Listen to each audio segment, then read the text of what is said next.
Hondo Ohnaka helped Ezra Bridger and the crew of the Ghost during the Liberation of Lothal, where they fought against the tightening imperial grip on the planet by Grand Admiral Thrawn, before he was successfully sent into the unknown regions by Ezra Bridger. But what happened to Hondo after the Liberation of Lothal? I'm going to break down exactly what happened to Hondo Ohnaka after Rebels and why he kept his loyal astromech R5P8 by his side. Before we get into it, make sure you hit the subscribe button for more awesome Star Wars lore content. At the moment, around 60% of you haven't hit the subscribe button, so make sure you force choke it to turn it grey. In the short few weeks before the destruction of Jedha by the test firing of the Death Star, Hondo was hired by Dok-Ondar from the planet Batuu to retrieve a Kyber crystal statue from inside the Temple of Kyber on the sandy world. Dok-Ondar and Hondo traveled to the temple, which was strong in the Force, but inside they were confronted by the Guardians of the Whills, who fiercely defended their ancient Force relics. Despite this, Dok-Ondar was able to fight back the Guardians of the Whills and cut the statue from its resting place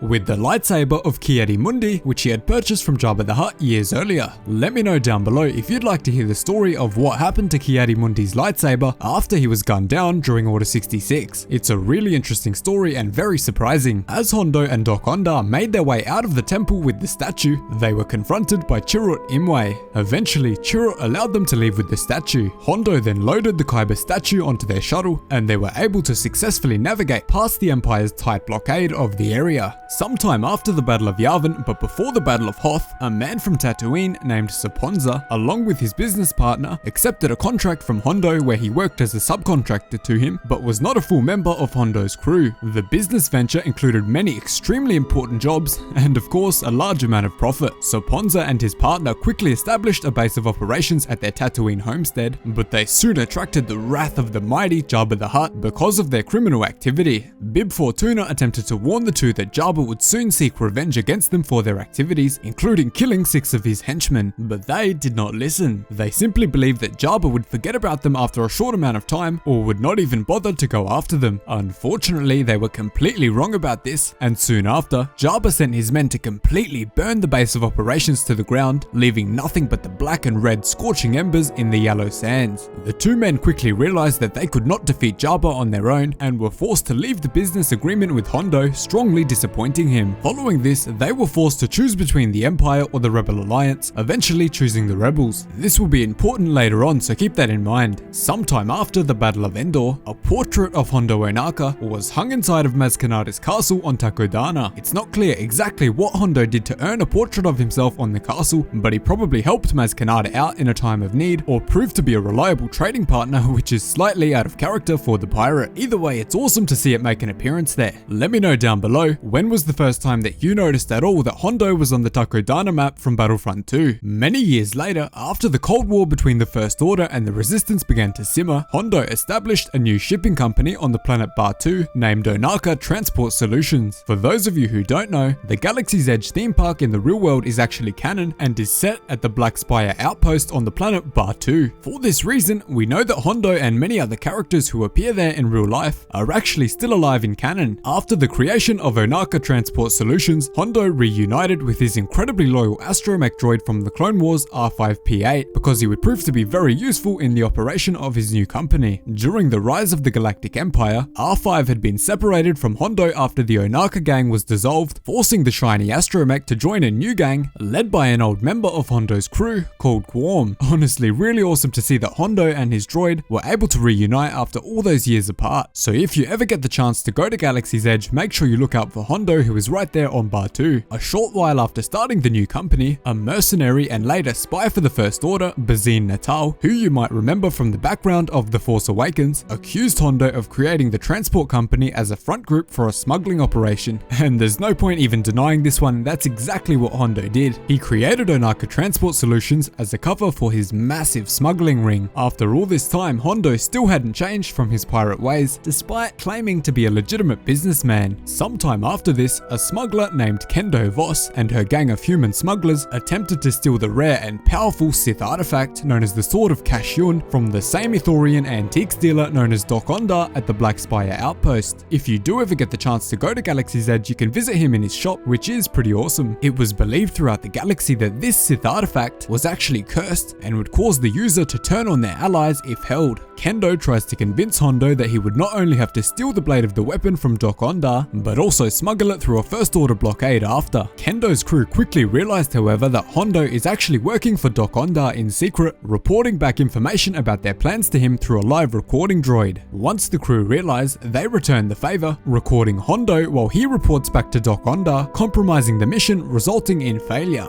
First Order stormtroopers led by Kylo Ren do, however, arrive on Batuu shortly after, brutally forcing their way into Dok-Ondar's store until they come across the ancient Sith artifact. It's currently unknown what exactly happened to the Sith blade, but it is probably being kept and worshipped by Kylo Ren at this point. This is definitely another storyline I'd like to see continued, similarly to the gauntlet that was found by Clone Trooper Glitch in the ancient Jedi Temple on the planet Dre 2. After that, Hondo survived past the Battle of Crate, where the First Order dealt a destructive blow against the Resistance, wiping out a large portion of its resources. As the battle on the salty planet came to an end, Hondo Ohnaka was stationed at the Black Spire outpost when the Millennium Falcon rapidly landed on Batuu after the harsh battle. Hondo then made a major deal with Chewbacca to use the Millennium Falcon and even hired a temporary crew to take part in one of Hondo's jobs, where they were given the dangerous task of hijacking a First Order train containing coaxium, which Chewie of course had experience in from many years earlier with Han and Tobias Beckett in Solo: A Star Wars Story. And finally, we know that he is still alive by the time of the Rise of Skywalker, as his possession of the Millennium Falcon was scouted once again by First Order spy Bazine Natal shortly before the events of the film, so this means it is still very possible that Hondo appeared at the Battle of Exegol in the large group of ships. It's not clear what ship he would have been piloting, but it really could have been any. I hope we get some more information about this exact time period in the future. I absolutely love Hondo, so it's always awesome to get more information about him. We have also heard some major rumors that Hondo Ohnaka may appear in other Star Wars shows, which are currently in production, which could mean that he shows up in The Mandalorian Season 2, but that's pretty unlikely. His character as a pirate is definitely the perfect fit for the show, but we'll just have to wait and see what they choose to do with him. Let me know down below if you'd like to see Hondo's story expanded in the upcoming releases from Disney and Lucasfilm.